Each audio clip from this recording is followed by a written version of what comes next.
ইরানের রাজধানী তেহরানের গতরাতের দৃশ্য। ডোনাল্ড ট্রাম্প যখন যুদ্ধবিরতির কথা বলছেন, তখনই আমেরিকার সবচেয়ে ঘনিষ্ঠ মিত্র ইসরায়েল একের পর এক হামলা চালিয়ে যাচ্ছে তেহরানে।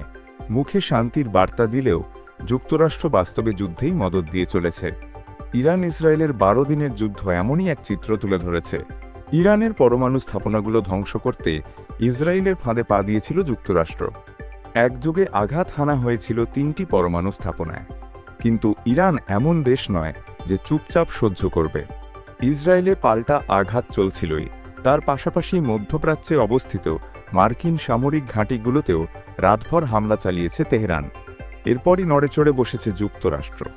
নিজেদের শরীরে যখন আঘাত এসেছে, তখনই যুদ্ধবিরতির ঘোষণা দিয়েছেন ডোনাল্ড ট্রাম্প।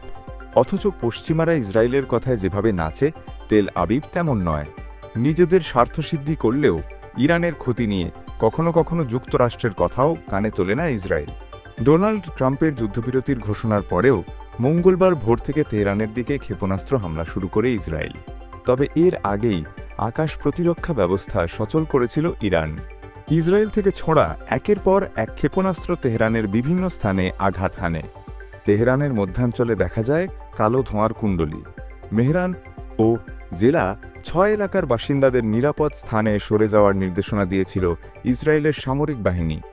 এরপরই তেহরানে হামলার খবর আসে। এছাড়াও জেলার 7 নম্বর এলাকার বাসিন্দাদেরও সরে যাওয়ার নির্দেশ দেওয়া হয়েছে ইসরায়েলি সামরিক বাহিনীর পক্ষ থেকে।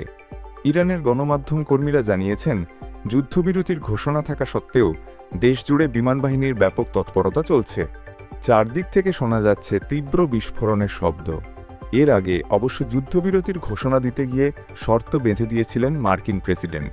তিনি বলেছিলেন, ইরান যুদ্ধবিরতি শুরু করার 12 ঘণ্টা পর ইসরায়েল যুদ্ধবিরতি শুরু করবে। এর মানে 24 ঘণ্টার মধ্যে যুদ্ধ শেষ হওয়ার আনুষ্ঠানিক ঘোষণা আসবে। ইতিমধ্যেই ইরান যুদ্ধবিরতি শুরুর ঘোষণা দিয়েছে। তেহরান বরাবরই বলে এসেছে তারা যুদ্ধ চায় না, কিন্তু আঘাত এলে তার জবাব অবশ্যই দেবে।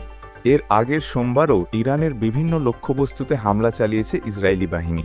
সামাজিক যোগাযোগ মাধ্যমে দেওয়া এক বার্তায় ইসরায়েলি প্রতিরক্ষা বাহিনী জানিয়েছে, তাদের 50টিরও বেশি যুদ্ধবিমান তেহরানের সামরিক লক্ষ্যবস্তুতে হামলা চালিয়েছে।